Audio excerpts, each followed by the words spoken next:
Assalamualaikum warahmatullahi wabarakatuh. Kami dari kelompok 1, kelas TK 3A akan menjelaskan mengenai sebuah smart switch sederhana di mana smart switch ini bisa dipakai untuk menghemat energi. Sebelumnya saya Eka Fadla Tunisa dengan NIM 19620020 akan memperkenalkan anggota kelompok kami dari ketua kelompok kami yaitu Nuriski Ramadan. Dipersilahkan. Oke, saya Nuriski Ramadan, Ketua Kelompok 1 dengan NIM 1962004. Lanjut ke Ismiati, silahkan. Baik, saya Ismianti Dewati dengan NIM 196200006. Lanjut ke silahkan. Ya, perkenalkan nama saya Margin Utomo dengan NIM 1962014. Lanjut ke Aryadi, dipersilahkan. Ya, nama saya Bagus Aryadi, Masjidin Nur Sulaiman dengan NIM 19620010. Adapun poin pembahasan kali ini adalah sebagai berikut. Yang pertama, skenario untuk simulasi smart switch sederhana yang dibacakan oleh saya sendiri, Eka. Yang kedua, komponen yang digunakan datasheet-nya yang dibacakan oleh Ismi dan Aryadi. Yang ketiga, menggambar rangkaian simulasi menggunakan aplikasi tinkercad.com yang dijelaskan oleh Nuriski. Dan yang keempat, menjelaskan cara kerja dari rangkaian yang akan dijelaskan oleh Margi. Jadi langsung saja saya akan membacakan. Soalnya bisa dilihat seperti itu. Penjelasannya adalah gambar tersebut adalah sebuah skematik diagram smart switch yang mana S1 adalah sensor keberadaan manusia dan S2 adalah sensor cahaya. Kondisi awal seperti pada gambar 1, S1 dan S2 dalam keadaan switch off atau open, S1 switch on atau close apabila ada manusia, S2 switch on atau close apabila ada cahaya. LED 1 adalah sebuah lampu jalan atau lorong. LED 1 menyala apabila ada manusia dan keadaan cahaya gelap.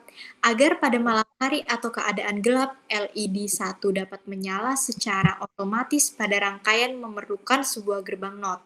Di manakah sebuah gerbang NOT tersebut dipasang? Untuk penjelasan berikutnya akan dijelaskan oleh Ismianti dan Aryadi, dipersilahkan. Baik, terima kasih kepada moderator. Di sini saya akan menjelaskan komponen dan datasheet-nya bersama rekan saya, Aryadi. Di sini komponen yang akan digunakan, yang pertama ada sensor PIR, konfigurasi pin, yang pertama ada VCC. VCC itu tegangan input plus 5 volt untuk aplikasi tipikal dapat berkisar dari 4,5 volt sampai 12 volt. Yang kedua ada output tinggi atau rendah.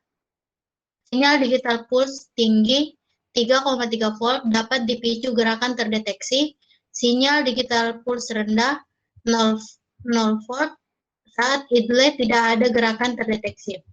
Yang ketiga ada ground terhubung ke ground circuit. Kemudian cara menggunakan sensor gerak PIR.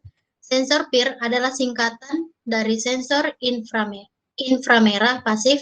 Ini adalah sensor berbiaya rendah yang dapat mendeteksi keberadaan manusia atau hewan. Sensor ini memiliki 3 buah pin keluaran VCC, output dan ground seperti yang ditunjukkan pada diagram pin di atas. Modul dapat diberi daya dari tegangan 4,5 volt hingga 20 volt, tetapi biasanya menggunakan 5 volt sebagai sumber. Setelah modul dinyalakan, biarkan modul mengkalibrasi sendiri selama beberapa menit.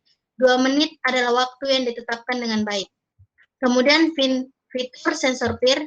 Yang pertama ada beragam tegangan input bervariasi dari 4 volt hingga 12 volt, disarankan plus 5 volt. Yang kedua tegangan output tinggi atau rendah 3,3 volt TTL. Yang ketiga dapat membedakan antara gerakan objek dan gerakan manusia. Yang keempat, harus mode operasi berulang dan tidak berulang. Yang kelima, jarak tempuh sekitar 120 derajat dan 7 meter. Yang 6. Konsumsi daya rendah 65 mA. Kemudian yang ketujuh, suhu pengoperasian dari min 20 derajat hingga plus 80 derajat Celcius. Selanjutnya aplikasi sensor PIR. Yang pertama otomatis jalan atau garasi atau gudang atau lampu taman. Kemudian yang kedua alarm pencuri. Yang ketiga kamera keamanan sebagai pendeteksi gerakan. Keempat ada kontrol otomasi industri. Selanjutnya sensor LDR, descriptive pin LDR, like dependent resistor atau LDR. Hanyalah jenis khusus dari resistor dan karenanya tidak memiliki polaritas. Artinya, mereka bisa terhubung ke segala arah. Mereka dapat dengan mudah digunakan pada papan percobaan atau breadboard dan dapat dengan mudah digunakan pada papan kinerja juga. Simbol untuk LDR sama miripnya dengan resistor, tetapi menambahkan panah ke dalam seperti yang ditunjukkan di atas. Tanda panah menunjukkan sinyal cahaya. Fitur LDR.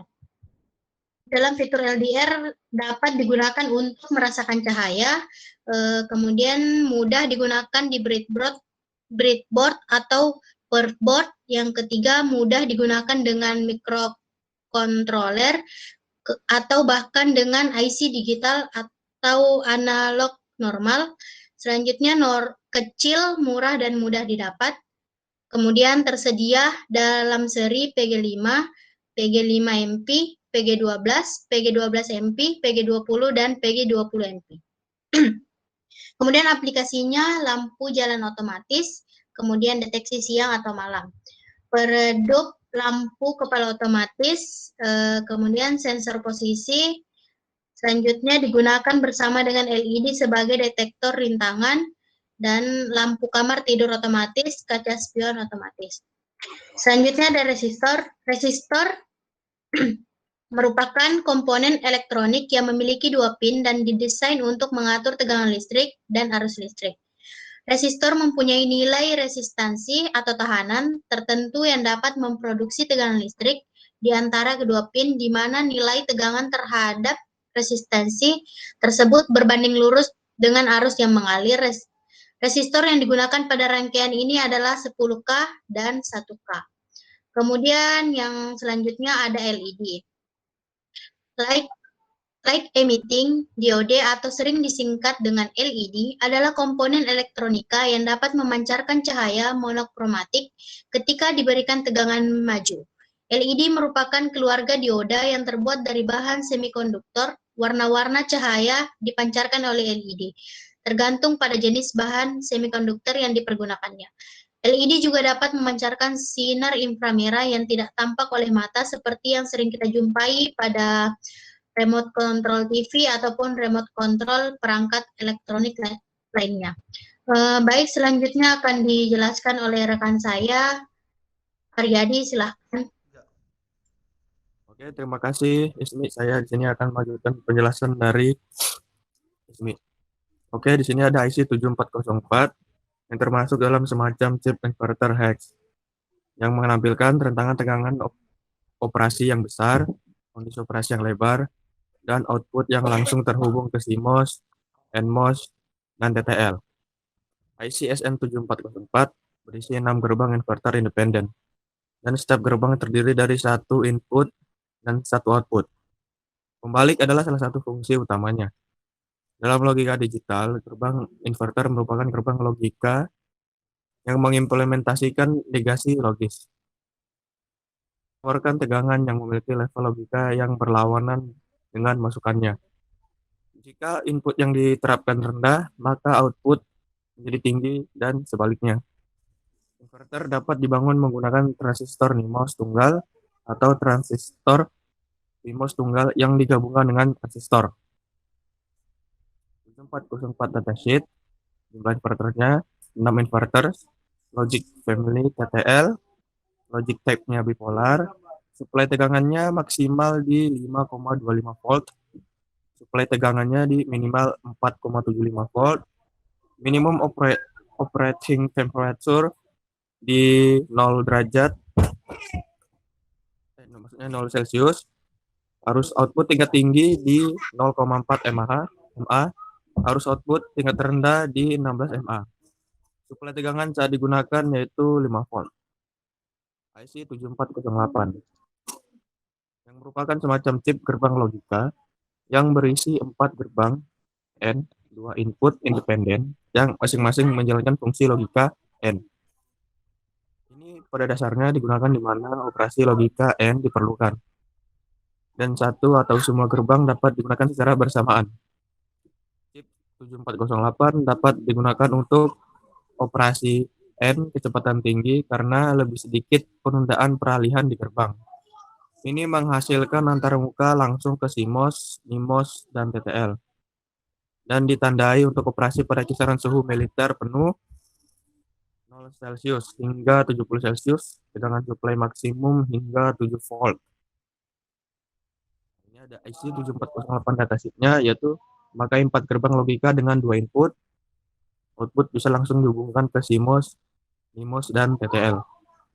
Kondisi pengoperasian yang luas, konsumsi daya yang rendah, range operation voltage range-nya di antara 4,75 sampai 5,25 volt. Maksimum suplai tegangannya hingga 7 volt. Arus maksimum yang diizinkan untuk menarik melalui step output gerbang dan di kisaran 8 mA. Operating temperaturnya di 0 derajat Celcius sampai ke 70 derajat Celcius. Storage temperaturnya di minus 65 derajat Celcius ke 150 derajat Celcius. Oke, baik. Terima kasih dan akan dikembalikan kepada moderator. Baik, terima kasih kepada Aryadi dan Ismi. Langsung saja kita lanjutkan ke gambar rangkaian simulasinya yang akan dijelaskan oleh Nurizky Ramadan. Silahkan. Baik, terima kasih moderator. Ya, di sini saya akan menggambarkan rangkaian sekaligus memberi penjelasan tentang alatnya dipasang di mana, di pin berapa. Oke, saya langsung ke website Tinkercad-nya.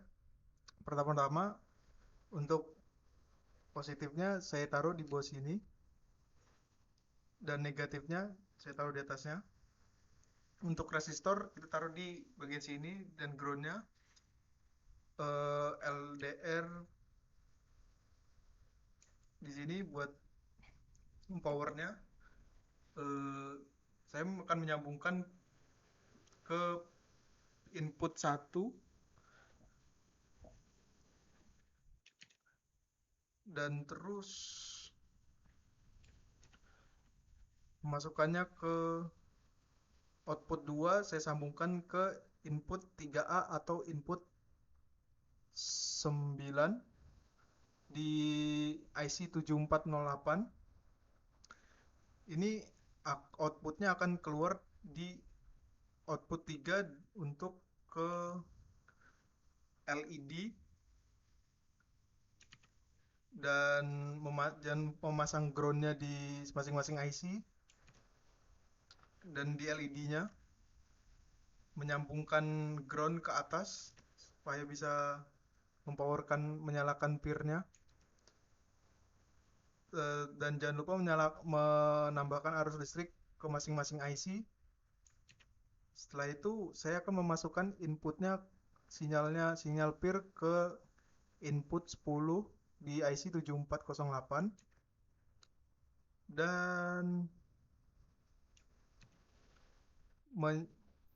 memberi power kepada peer-nya dan memberi ground kepada peer-nya.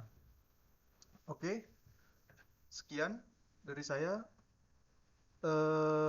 Saya akan kembalikan ke moderator. Baik, terima kasih Nurizky Ramadan. Sekarang silahkan Margi untuk memberikan penjelasan tentang cara kerja rangkaiannya. Baik, di sini saya akan menjelaskan sedikit tentang cara kerja dari rangkaian tersebut. Untuk cara kerjanya, ketika malam hari, sensor LDR, jika di Tinkercad namanya adalah fotoresistor, akan menerima sinyal bahwa tidak ada cahaya. Hasil pembacaan sensor LDR akan diinputkan ke IC 7404 yang di Tinkercad dengan nama hex interval di pin 1. Dan outputnya akan berada di pin 2 yang dimasukkan kembali ke IC 7408. Jika di Tinkercad dengan nama Walk and Get di pin 9. Dan hasil pembacaan akan diteruskan ke sensor PIR, akan diinputkan dari 408 di pin 10. Dari hasilnya, pin 8 akan terkoneksikan dengan LED sebagai output keseluruhan. Nah, di simulasi bisa dilihat sedikit.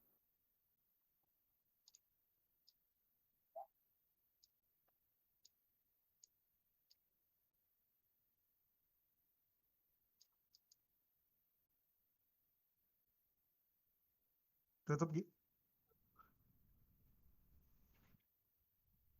Ya, sekian dari saya mengenai penjelasan sedikit tentang cara kerja dari Smart Switch yang dibawakan oleh Nur Rizky Ramadan tentang cara kerjanya.